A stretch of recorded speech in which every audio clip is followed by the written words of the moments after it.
Today's show is sponsored by Kyrios Consulting. That is Kyrios with a Y, Kyrios. Real estate investing can be intimidating. That's why you don't do it alone.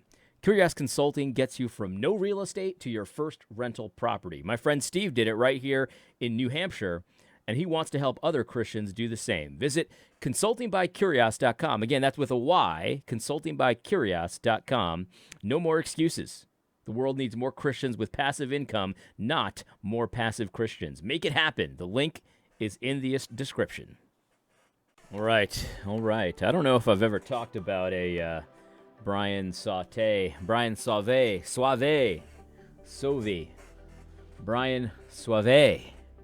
Got the accent mark, but, for a public school, person like me, the accent mark doesn't really help me too much. But in any case, I don't think I've ever talked about a Brian Suave tweet, but I got to say I enjoy following him, and he regularly puts out really good stuff, not only tweets, but also music, and he's very funny and all of that kind of thing. So I recommend it if you don't follow him on Twitter. People, I noticed that recently a lot more people are calling Twitter X, which I guess is what it's called, but that's not how we do things here, you know what I mean? So I just still call it Twitter. But in any case, if you want to follow him on Twitter, I would highly recommend it.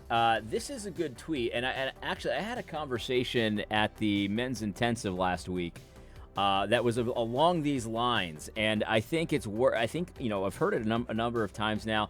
I think it's worth addressing on the channel because I think that this is a legitimate question, and not to say that we haven't been clear on a lot of this stuff. We have. But sometimes people are a little autistic about this, and they think that you need to include it every single time you speak about something. And, sometimes we just do kind of like off the cuff talk about this stuff, so it's not all in one place. So I just figured I'd put this all in one place so that you could always go back to it or point it out in case somebody is interested in this topic. But basically, it's like, what now, right? All right, you're a Christian nationalist. Okay, what is that? What do you want to do, right? I get the big picture. I understand that side of it. But what does that mean for me today? What do I have to do today? What are you doing today? That kind of thing. And I got that question at the Men's Intensive, and it was a very solid dude who asked. But he did ask with a little bit of frustration because it's like, okay, I get it. It's esoteric. Who cares, right? So, and here's Joel Berry. I mean, Joel Berry, I think, is he's the kind of guy that is, like, committed to not getting it. So I'm not so sure that this is a legitimate question from Joel, but it is a legitimate question in general. Joel certainly strikes me as a little bit, what was that word that Matt Slick used to always use? Obstreperous? Like his intention is to misunderstand. You know what I mean? That's how he strikes me. He might not be that way. I don't really follow him that closely, so maybe I'm just totally wrong about Joel. And if I am, I'm sorry, Joel. I didn't mean to say something about you that was wrong. But this is just, on the tweets that I do see from you, it certainly seems like you're intentionally trying to misunderstand lots of things.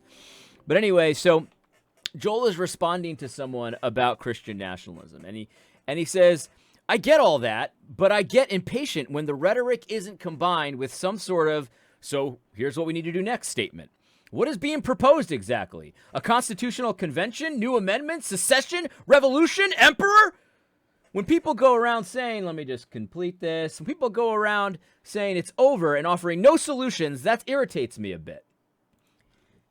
And on the Christian nationalist side, there really isn't a lot of this, that it's over and there's no solutions. Like, that is basically the position of, like, the Michael O'Fallon crew. Like, their solution essentially is you got to believe in the Constitution and ask it into your heart. That's the extent of it, But with Christian nationalists, we actually really don't have that problem. We've offered many, many, many solutions. In fact, if you're interested in this in a book form, I highly recommend Andrew Isker's book, The Boniface Option. It gives you very, very clear sort of, what next kind of things.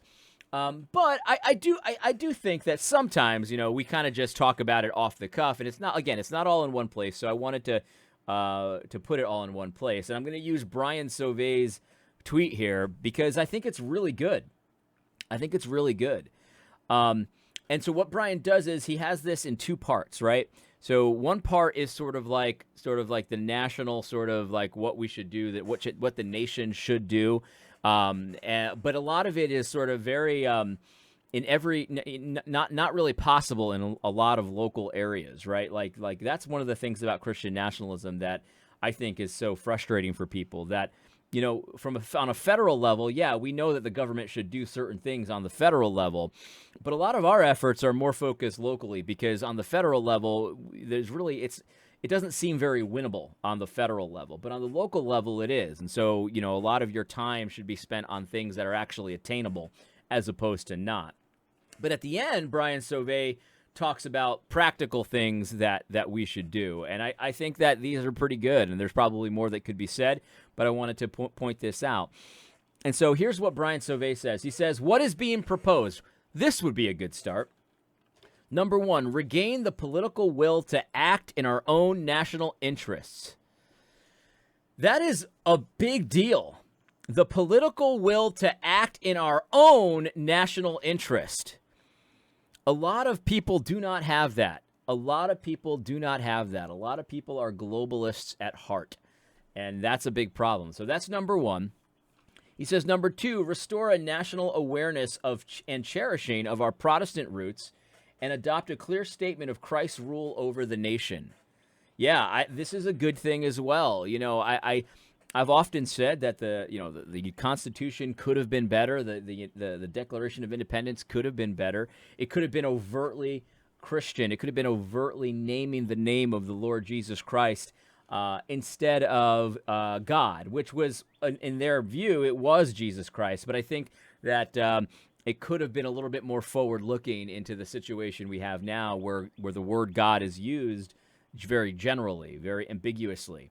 I think a clear statement on Christ and his kingly rule over the nation would go a long way. So that's good. Universally criminalize abortion, sodomy, lesbianism, pornography, transgenderism, and other sexual perversions. This is something that can't necessarily be done right away federally. At least it's not that reasonable in the immediate future. But in the local sense, I think this could be done in certain states, and that would be a very good thing. That's a very good goal. And so, it's not the kind of thing that happens overnight, but it is something that could happen a lot quicker than you think. Criminalizing abortion, sodomy, lesbianism, pornography, transgenderism, and other sexual perversions. That is a good goal. That is a worthy goal. And that is a goal that can be attained a lot quicker than you think and should be pursued. I know the Ayn Randians aren't going to like that so much, but I don't really care. Number 4, forbid the construction of mosques and other places of Muslim worship. Islam cannot peaceably coexist with Christians. Yeah, that's true, and I would argue other religions as well. And again, this is not the kind of thing that's federally going to change overnight, but locally, this is something that can absolutely be done. Absolutely. And it wouldn't take a lot of effort, and it would probably go to the Supreme Court or whatever, but these are efforts that can be made. Number 5, repeal the Civil Rights Act. Absolutely. That's a long-term goal that I think, people need to change their view on that, their minds on that. And I think a lot of people are changing their minds and view on that.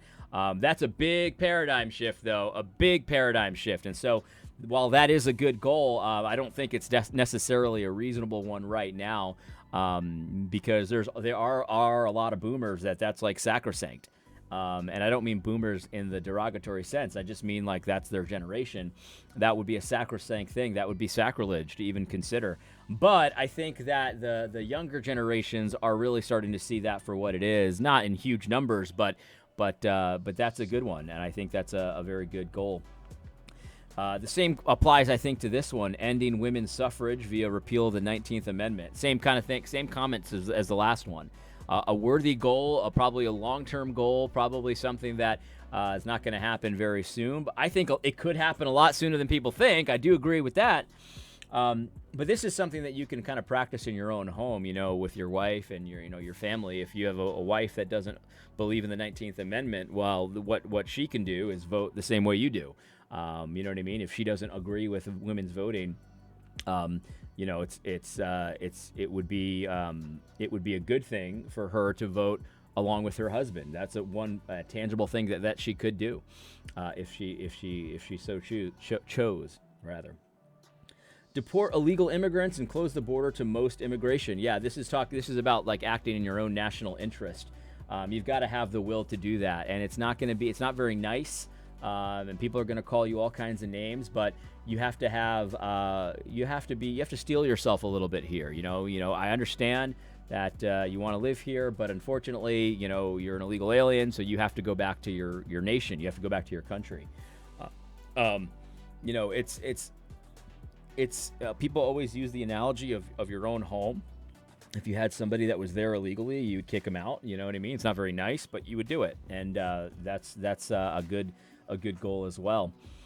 End policies of global policing via wars of aggression, regime change, etc. Another good goal. Again, there's a lot of interest there. There's a lot of money there. War is a racket. I completely believe that. In general, war is a racket mostly.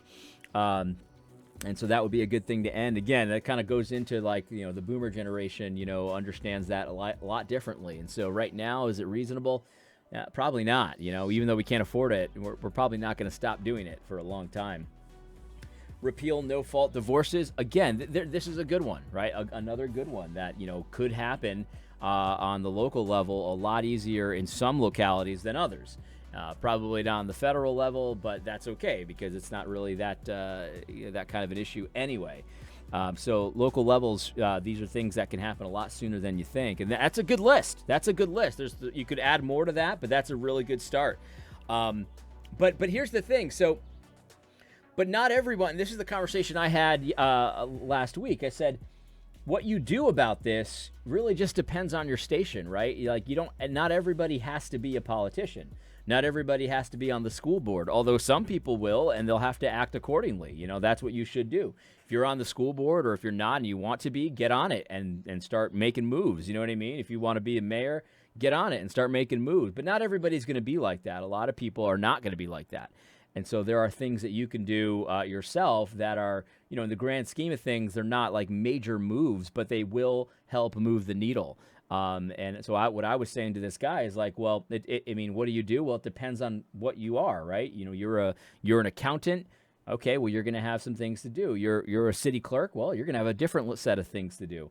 You've got 5 kids. Well, you got some things to do. If you have no kids, well, you've got to get busy. You know what I mean? Like there's a variety of different stations in life. There's a variety of different seasons in life, and we need everyone to be acting in their own areas, in their own stations, and all of that. But here's what Brian says. He says, repent deeply and widely. Yeah, this is good, and this is going to apply to your habits. It's going to apply to the things that you choose to consume versus the things that you don't choose to consume. If you're addicted to alcohol, or drugs or things like that, you're going to have to make some changes there. You're going to have stuff to do. If you're just a sloppy guy and not healthy at all, and you're reliant on all of this stuff, you've got things to do. You've got plans to do, and these are things that everyone should be doing. But as Christians and Christian nationalists, you've got other reasons why you want to do some of these kinds of things. So that's good. This is a big one, and I think this is important. Stop falling and fainting on our couches anytime someone questions presuppositions of the post-World War II America as if that is identical to denying the faith. This is happening all over the place, right? We understand that, and what we don't need right now are people that are going to fall for every scam that's run on us. Oh, that guy's racist. Oh, that guy's a bigot. Oh, that guy's just like Hitler. Oh, that guy's an anti-Semite. Like, you really need to take a step back. And this has been a theme on my channel since Woke Wars 1. Now we're in Woke Wars 2. It's a lot different lines of attack and different factions and stuff like that than Woke War 1, but it's the same thing. Whenever you see an accusation of someone being XYZ, racist, bigot, anti-Semite, whatever, take a deep breath and think about it, and maybe you don't have to respond at all. Maybe you do, but just wait and see if it's actually real or true or anything like that. It's just like you just got to cool it a little bit. And I thought a lot of my friends knew this in Woke Wars 1, but then they've turned around and they've joined the woke right on Woke Wars 2. You know what I mean? And a lot of these guys are the ones that call Christian nationalists woke right because they're trying to project. Again, it's very similar to Woke Wars 1. So yeah, I mean, this is a big thing. Like in order to move the needle, we have to allow for thoughtful conversation about, hey man, like maybe the Constitution doesn't mean what people have said it's meant since 1940. Like maybe my civil government teacher in elementary school, my civics teacher, maybe she lied to me. maybe that was just propaganda that I heard back in elementary school. And when I say maybe, I mean definitely. It definitely was. So yeah, it's a good one. And then, of course, he repeats, embrace the will to political power as a means of obedience to God rather than considering all political power to be Sauron's ring. Absolutely. Power is not anathema to Christianity. It just isn't. Power used unto Christ is a absolutely valuable, good, and righteous pursuit. Power for its own sake, I mean, okay, sure, that's Sauron's ring, whatever. But power under Christ, power for the Lord, power to do righteousness. We have so many examples in the Scripture of people, good people, righteous people using power for good, and we can't spurn that anymore. We don't have the luxury of spurning that anymore. We really never did. Because that's why we're in this mess. But back in the world where Christianity was tolerated or revered, you could get away with it, right? You could get away with it. But it's just not the case that that's a requirement for Christians. It isn't. Jesus Christ is at the right hand of the Father now, ruling and reigning right now. Jesus Christ is a man, has a body right now, and he's got work for us to do. He's got good works that he prepared beforehand for us to do. And some of those good works require the use of power. And so that's a you got to get that mindset in your mind changed a little bit, because you probably haven't heard that for your entire life. But it's true.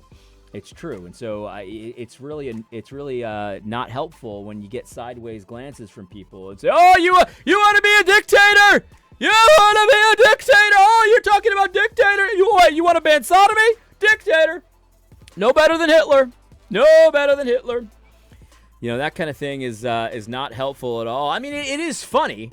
So it's helpful in the sense that you get to laugh and, have some little bit of joy and make fun of those guys. But it is not helpful in many ways.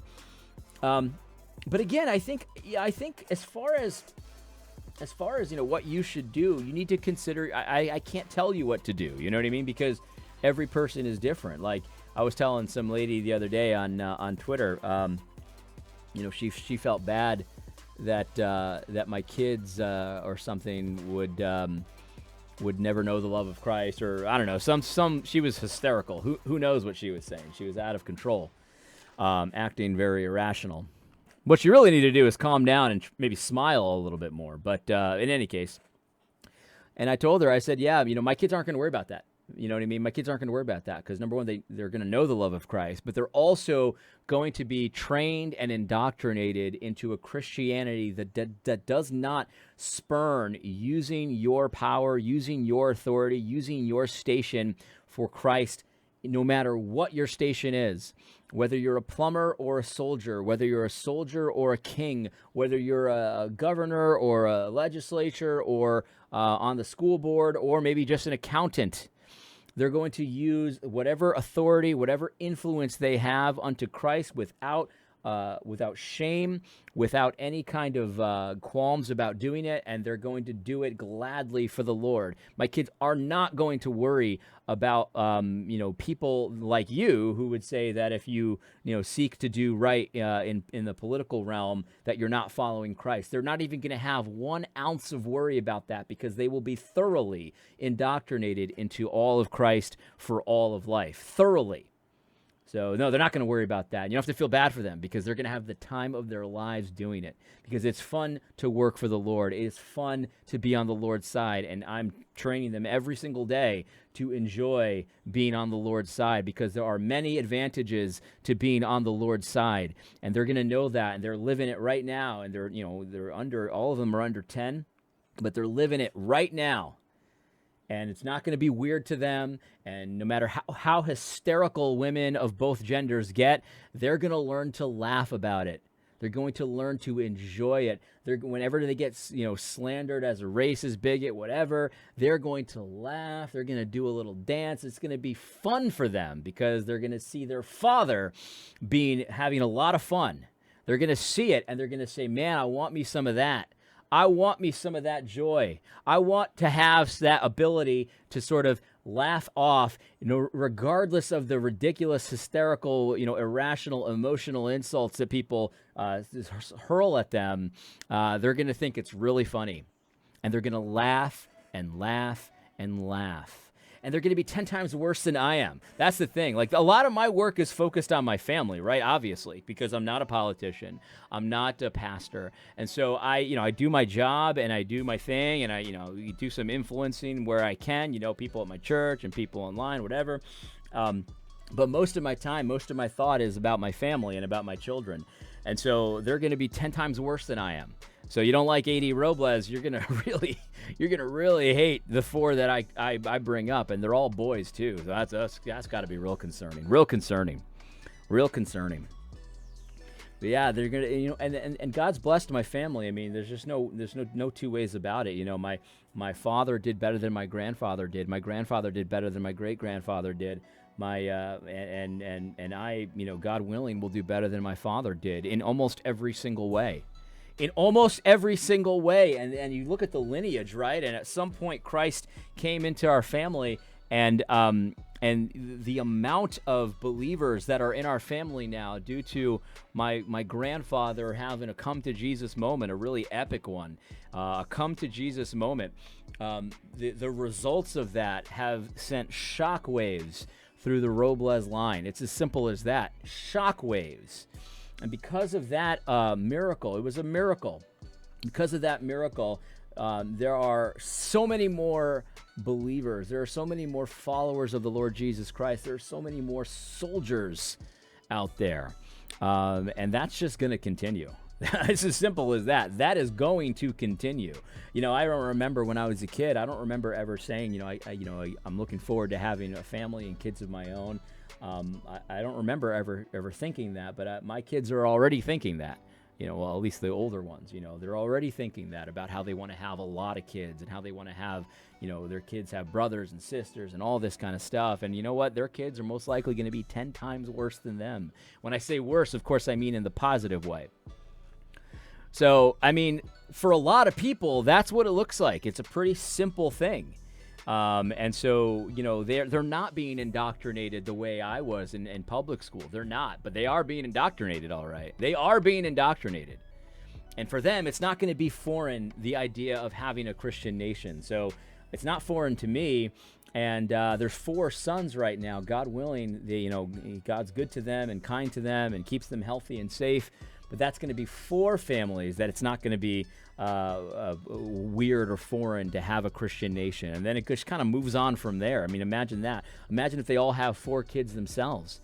Then that's going to be 4 times 4, 16 families. 16 families that all of a sudden don't think that that's weird. And that's happening all over the country, right? So if you do the math, I mean, you don't need 51% of people to embrace an idea and pursue it with everything they have in order for it to come to fruition. So anti-Christian nationalists, you get all red in the face when you hear us talk about, a Christian nation and a nation bowing the knee to Christ and all this kind of stuff. You get all hot and bothered and worried about that. But here's the reality, man. There's nothing you can do.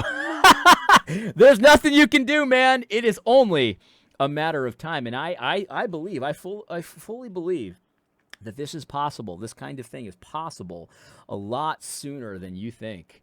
Right now, we don't have numbers, and I don't think we ever will have numbers in the sense of 51% or anything like that.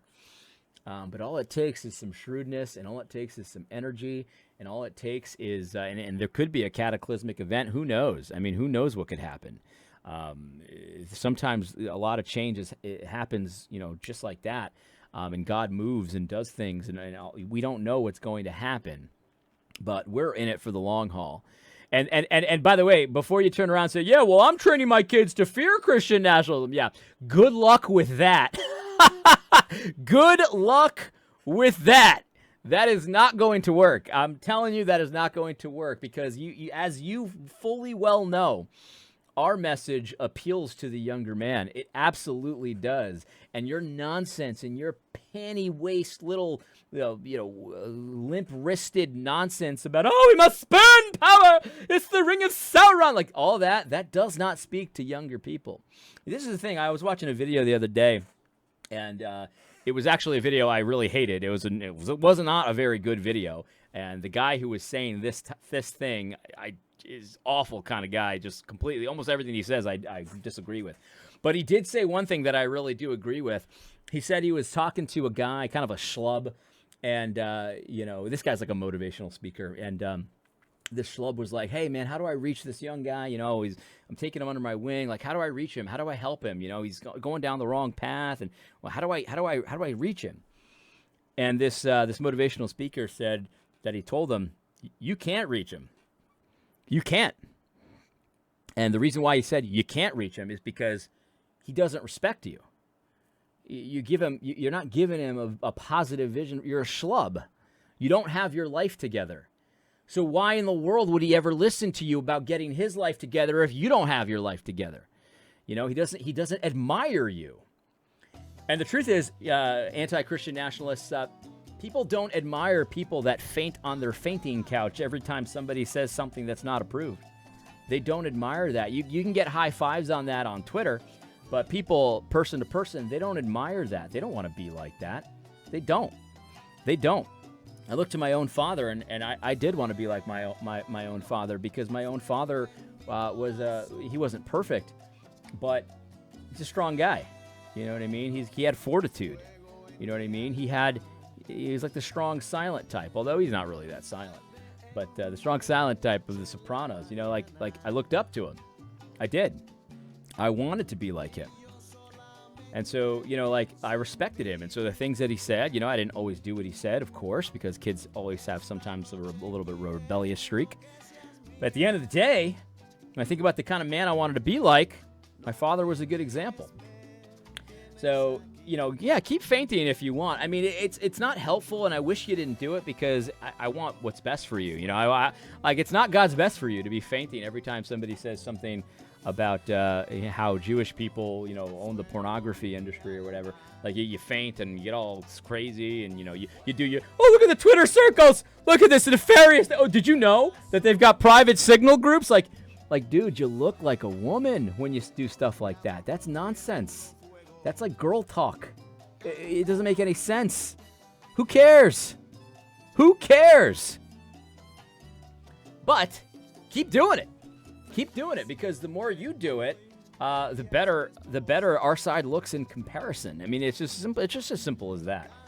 They see someone fainting every single time, someone says something, and then they see other people laughing about it and having a great time and enjoying it.